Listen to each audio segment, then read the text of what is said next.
Assalamualaikum warahmatullahi wabarakatuh. Saya Yengki Rizky, NIM 105180306,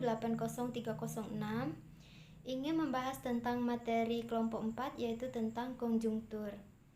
Pertama yang ingin saya bahas itu adalah pengertian konjungtur.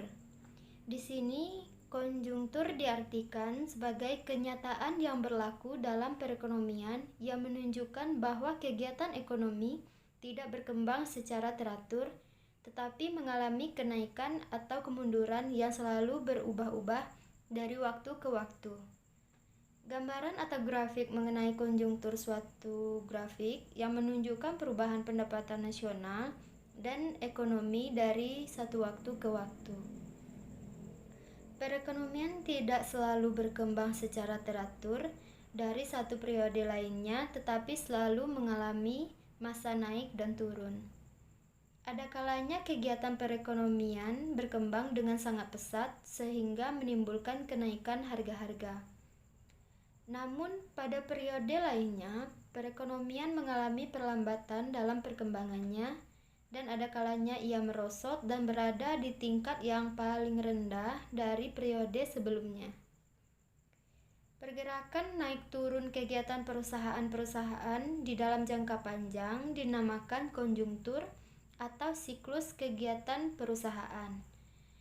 Suatu siklus dalam suatu periode konjungtur berbeda dengan siklus pada periode lainnya. Namun demikian, sifat-sifat dasar dari setiap siklus adalah sama. Bentuk khas dari suatu siklus tidak banyak berbeda. Yang menjadi pokok permasalahan timbulnya konjungtur menurut teori moneter adalah jumlah uang yang beredar di masyarakat.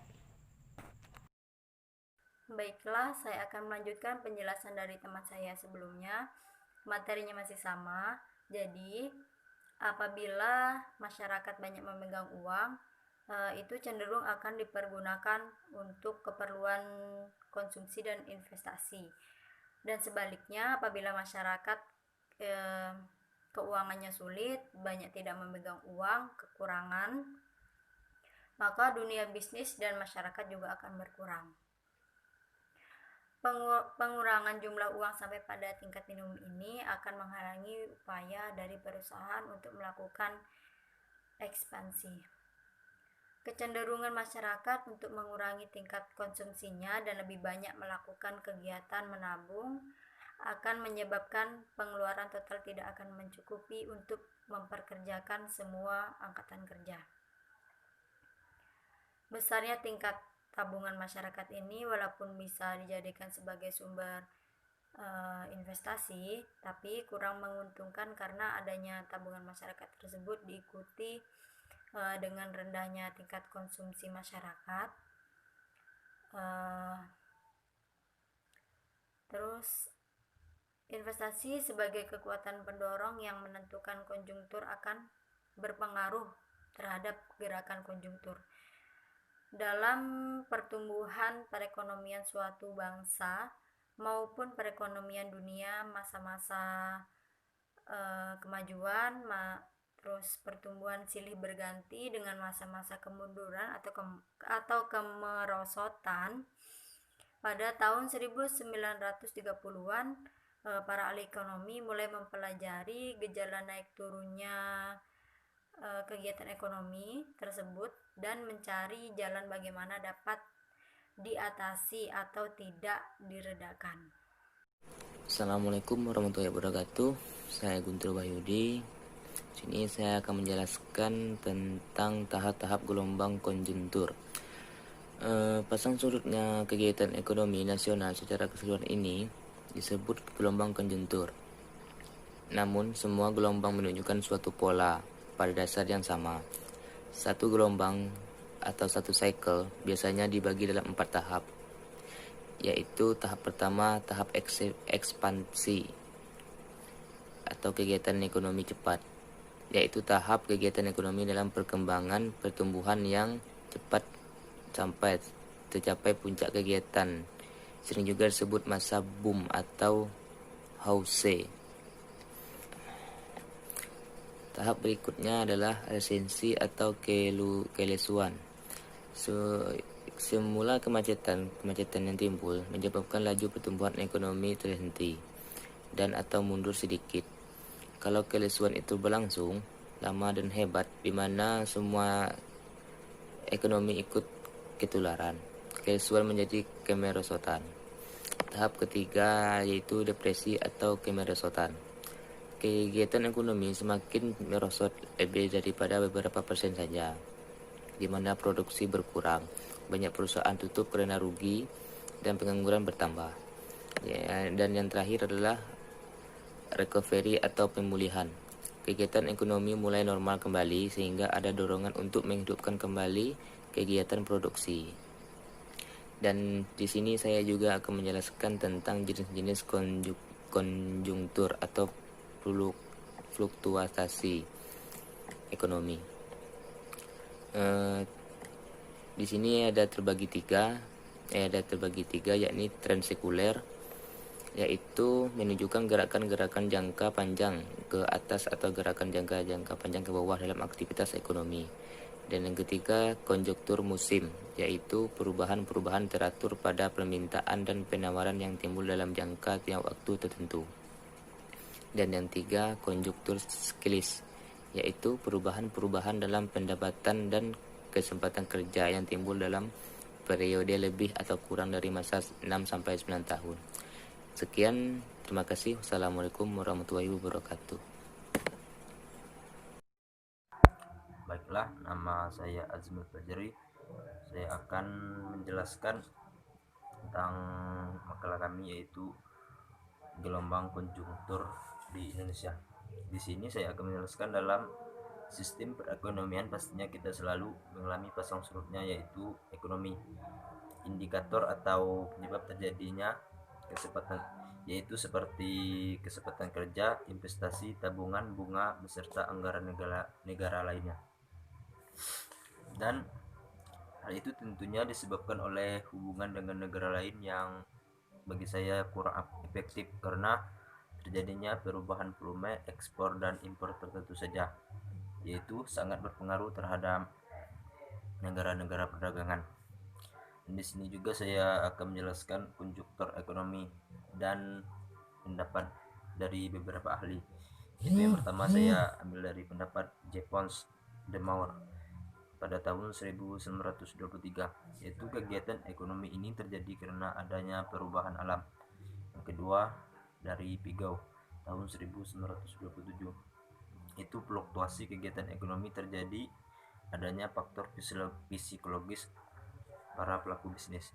Yang ketiga yaitu pendapat dari Mitchell tahun 1951, fluktuasi kegiatan ekonomi tidak dapat dilepaskan dari sistem ekonomi kapitalis dan liberalis.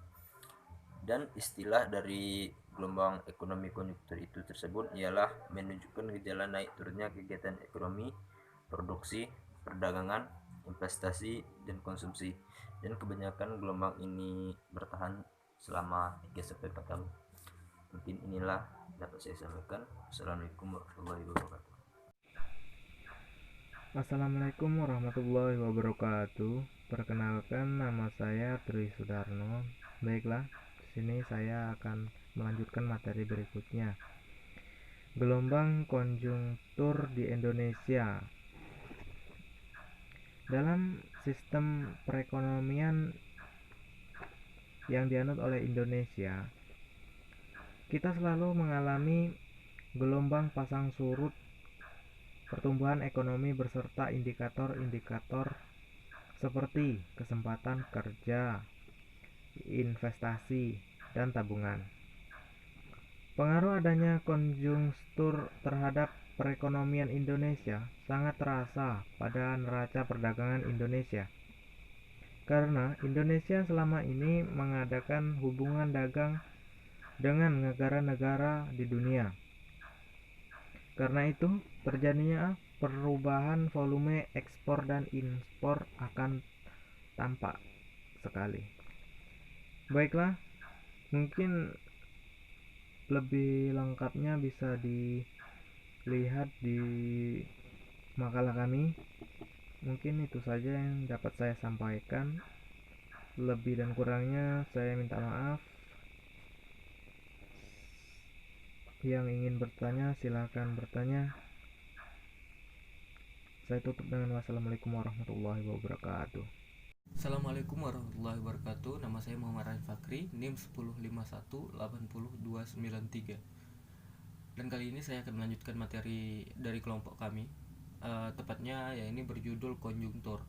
Dan subbagian yang saya dapatkan yaitu mengenai konjungtur yang terjadi di Indonesia pada saat ini. Nah, pada dasarnya konjungtur itu sendiri ialah naik turunnya sebuah perekonomian yang ada di negara, di mana bisa terjadi krisis ataupun menjadi peningkatan dalam perekonomian yang terjadi di sebuah negara.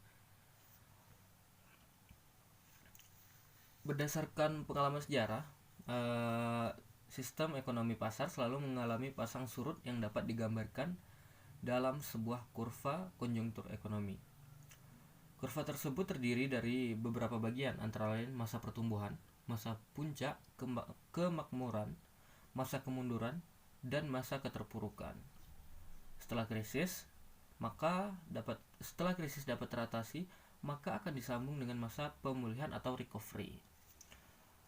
Dilanjutkan dengan pertumbuhan dan seterusnya hingga membentuk gelombang sinus. Nah,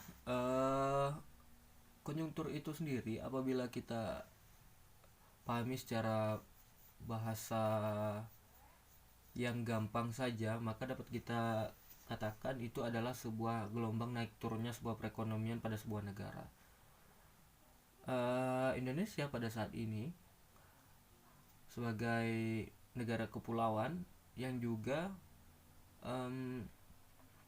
terkena dampak daripada COVID-19, ini juga berpengaruh terhadap perekonomian. Nah, yang saya pahami mengenai perekonomian Indonesia pada saat ini, ya ini pada bulan November atau September yang lalu, itu negara kita sudah mengumumkan bahwa sedang terjadi resesi, di mana ekonomi Indonesia itu ternyata sudah minus dan daya beli masyarakat itu sudah menurun. Hal ini terjadi karena masyarakat harus benar-benar menghemat uangnya, karena masyarakat itu sendiri banyak yang tidak lagi bekerja karena terkena PHK ataupun pengurangan gaji dan sejenisnya, dan itulah yang membuat daya beli masyarakat itu semakin menurun. Solusinya dari saya adalah, ini adalah teori saya sendiri ya, yang menurut saya efektif. Teori saya itu begini untuk mengembalikan resesi ekonomi Indonesia. Jadi Indonesia berfokus dalam percetakan uang itu pada BI ya. Nah, yang saya tekankan untuk mengembalikan resesi adalah sebagai Bank Indonesia, maka harusnya dalam keadaan resesi ini pencetakan uang harus 2 kali lipat dari sebelumnya. Nah, apabila pencetakan uang ini 2 kali lipat dari sebelumnya, maka yang terjadi harusnya itu adalah inflasi seharusnya. Tapi kalau saya lihat inflasi yang terjadi apabila kita mencetak uang 2 kali lipat ini, itu sebenarnya sudah terjadi dari jauh-jauh hari sebelumnya. Dimana kalau kita secara tidak langsung kita gambarkan seperti ini. Apabila kita membeli sebuah pena, dulu harganya hanya 3.000 pada tahun 2015. Namun pada tahun 2020 yang kita rasakan adalah membeli pena itu sudah naik hingga dari 3.000 hingga naik ke harga 5.000 sampai dengan 8.000 rupiah.